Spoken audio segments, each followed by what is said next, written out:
कि आखिर ये समस्या हमारे राज्य में या बहुत ऐसा जगह जहाँ पर कि खान पान में कुछ गड़बड़ी होती है, वैसे लोगों में ही ये ज़्यादा समस्या होता है लेटरिन के रास्ते का। ये हम सबको समझना होगा।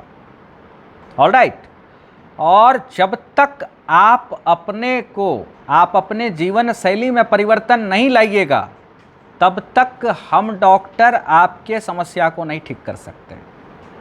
और इसमें मुख्यतः 3 बीमारी होती है, और तीनों बीमारी का जड़ है हमारा गंदा यानी कि जंक फूड खाना और कब्ज का होना।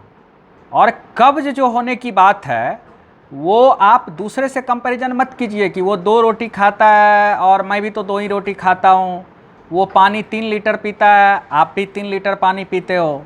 ऐसा बिल्कुल नहीं है। आपको ये समझना पड़ेगा कि एक आदमी मान लीजिए कि इसको हो सकता है कि इसका शरीर मात्र 3 लीटर पानी पीने से, इतना सा सलाद खाने से और 2 रोटी खाने से और सब्जी अगर एक छोटा सा कटोरी ले लेने से, खा लेने से भी इसको लेटरिन साफ हो रहा है। लेकिन अगर दूसरा व्यक्ति, अगर हम इनसे बात करेंगे तो ये इतना खा रही है लेकिन तब पर भी इसको कब्ज हो रहा है। तो हर शरीर का जो गट है, जो पाचन तंत्र है, वो अलग अलग अडेप्ट करता है फूड से। तो ये हमको समझना होगा कि किसी भी हाल में कब्ज नहीं रहना चाहिए। कब्ज अगर आपको है तो हमारा जो लेटरिन का जो रास्ता है, जो आंत है, जैसे मुंह से खाना खाए और लेटरिन से पहले का जो रास्ता होता है आंत का, वहाँ पर लेटरिन सूख जाता है। और वो सूखा लेटरिन पर अगर आप जोड़ लगाते हैं तो क्या होगा, क्योंकि हमारा लेटरिन का रास्ता क्या है, बहुत डेलिकेट है, बहुत नाजुक है, तो वहाँ पर खून का भी सप्लाई आता है, जो ब्लड वेसल्स है।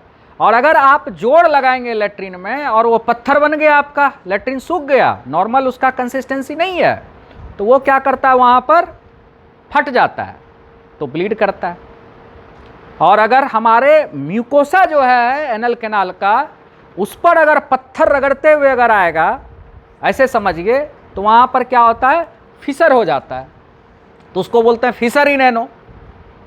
और अगर वहाँ की जो ब्लड वेसल्स है, खून बहने वाला जो खून की जो मतलब कि जो वेसल्स है, ब्लड वेसल्स इसको हम लोग बोलते हैं, वो अगर फटता है तो उसको आप लोग बोलते हो कि हमको पाइल्स हो गया है, हमको बवासीर हो गया है।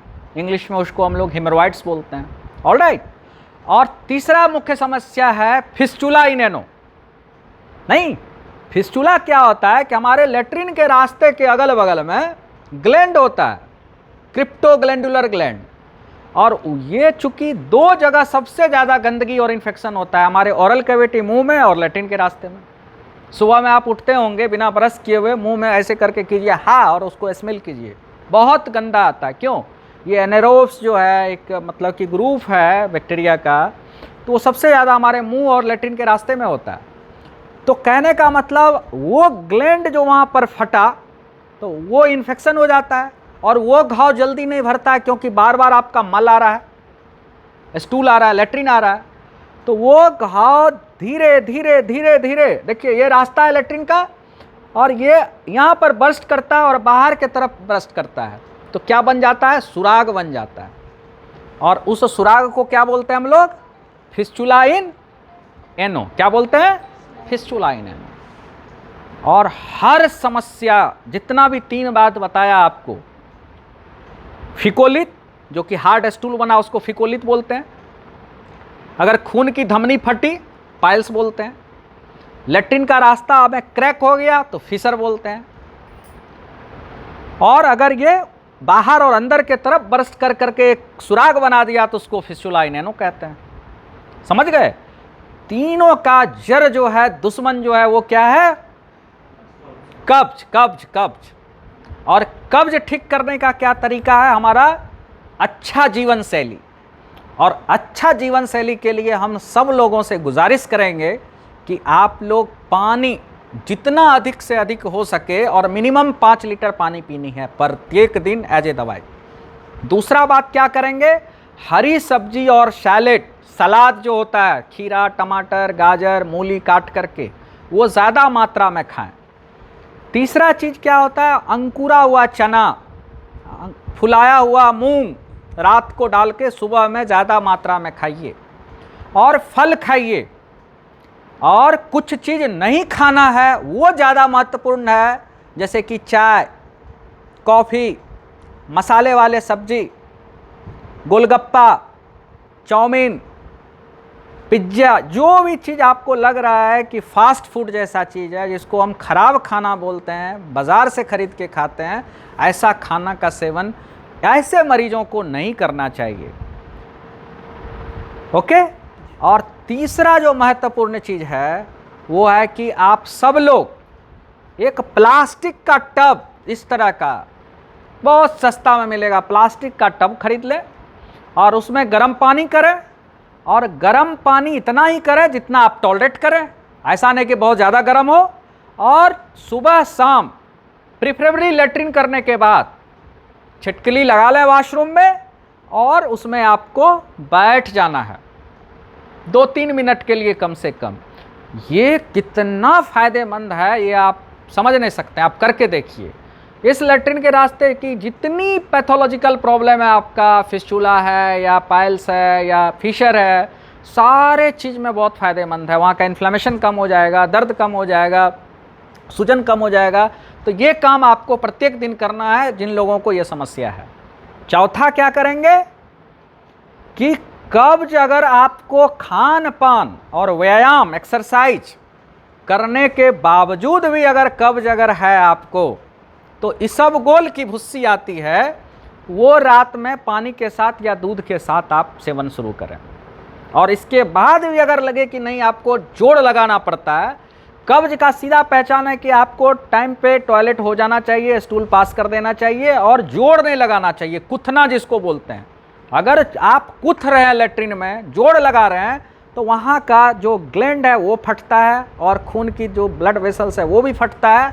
और ये दोनों प्रक्रिया के बाद लॉन्ग टर्म में इसका कंसिक्वेंसेस ये है कि आपका फिशर भी हो सकता है, पाइल्स भी हो सकता है और फिस्टुला भी हो सकता है। तो आपको जोड़ नहीं लगाना पड़े लेट्रिन में, गए एकदम सुबह सुबह लगे कि हाँ आपको फील हुआ टॉयलेट जाना और इजीली पास कर जाए स्टूल। और यहाँ तक करने के लिए जितनी प्रक्रिया बताया आपको, चाहे खाने की बात हो या जो खाना नहीं खाने की बात हो और गर्म पानी में बैठने की जो बात है, ये सारा काम करना है। और अब आ जाइए स्पेसिफिक बात करते हैं। ये कॉमन हो गया सारे लोगों के लिए। अब जिनको फिस्टुला है, जिनको धागा हमने लगाया है, क्षार सूत्रा ट्रीटमेंट कहते हैं, आज एक आदमी है वो, उनको फोकस करो, उनका है ना, आपका शायद आपका फिस्टुला ही नैनो है। तो ऐसे लोगों को हम क्षार सूत्रा डालते हैं, वो अलग से किसी दिन एक्सप्लेन करूंगा, आप लोग तो आएंगे ही अगले बार भी। तो उनको ये कही जाती है कि आप हर सप्ताह आ जाया करें और वो धागा हमसे चेंज करवा लिया करें, ठीक है ना। और अगर जिसको फिकोलिथ है, जिसके लेट्रिन में मैंने पर रेक्टल एग्जामिनेशन जिसको बोलते हैं, आज सब लोगों को मैं बोला होगा कि आपका लेट्रिन जो है सूखा हुआ है, फिकोलिथ बना हुआ है, ऐसे लोगों को पहले आप अपना जीवन शैली ठीक करें, पानी खूब पिएं, हरी सब्जी खूब खाएं, चाय कॉफ़ी मसाला बंद करें, इसबगोल की भुस्सी लें, व्यायाम करें, टाइम पर सोएं, नशा अगर कर रहे हैं जैसे कि स्मोकिंग, टोबैको, ये सबसे वो मिथ है, वो धारणा अपने मन से ये व्याधा निकाल दें कि आप खैनी खाइएगा तो आपका टॉयलेट होता है। ये हार्म ज़्यादा करता है, कब्ज ज़्यादा करता है। अगर आप खैनी खाते रहेंगे और तंबाकू और ये स्मोकिंग करेंगे तो आपका कब्ज नहीं ठीक होने वाला है। रात को अगर आप ज़्यादा रात तक आप जगेंगे, व्हाट्सएप चलाएंगे, तो आपको कब्ज होगा। अगर आप ट्रैवल कर रहे हैं नाइट में या डिस्टर्ब हो रहे हैं तो आपको कब्ज होगा। तो ऐसी सब आदतों को हमेशा ना पालन करें। एक आध रात जग गए तो कोई बात नहीं, टाइम पे सोना है, सुबह में उठना है, एक्सरसाइज करना है, अच्छा भोजन करना है, ताकि आपको कब्ज से राहत मिले। और जितनी बात बताया सबके पुर्जे पे मैं मोहर लगा दिया हूँ, उसका पालन कीजिए। धन्यवाद।